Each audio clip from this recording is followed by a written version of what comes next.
നമ്മെ ഭീതിപ്പെടുത്തുന്നതായ വലിയ ഒരു സാധ്യം. A very great challenge is the challenge of the poverty of the world.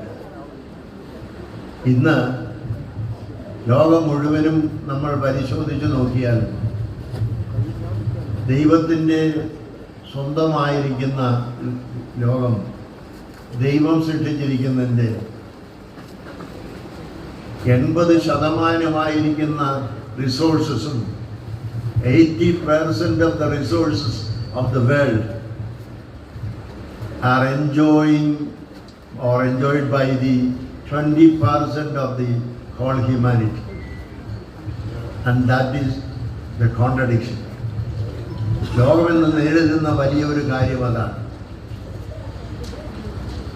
500 കുഞ്ഞുങ്ങൾ മാൽന്യൂട്രീഷനിൽ ഉഗാണ്ടയിൽ മരിക്കുന്നു എന്ന് പറഞ്ഞാൽ ഇവിടെ നമുക്കാർക്കും അത് തൊലിപ്പുറത്ത് പോലും യേശുന്നില്ല. എത്ര 1000 കോടി രൂപയുടെ ഭക്ഷണ സാധനങ്ങളാണ് ഇന്ന് വികസിത രാജ്യങ്ങളിൽ വേസ്റ്റാക്കിക്കൊണ്ടിരിക്കുന്നതെന്ന് വികസിത രാജ്യങ്ങൾ ഒരിക്കലെങ്കിലും സന്ദർശിച്ചിട്ടുള്ളവർക്ക് മനസ്സിലാകും.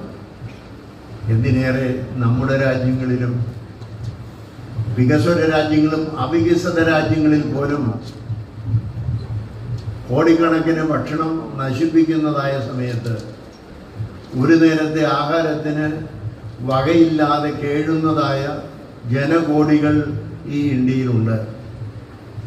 144 കോടി ജനങ്ങൾ ജീവിക്കുന്ന ഈ ഇന്ത്യയിൽ 54 കോടിയിലധികം ജനങ്ങൾ ദാരിദ്ര്യരേഖയ്ക്ക് താഴെയാണ് എന്ന് പറയുമ്പോൾ ലോകമോ മറ്റുള്ള രാജ്യങ്ങളോ ആഫ്രിക്കയോ ഒന്നും എടുക്കണ്ട.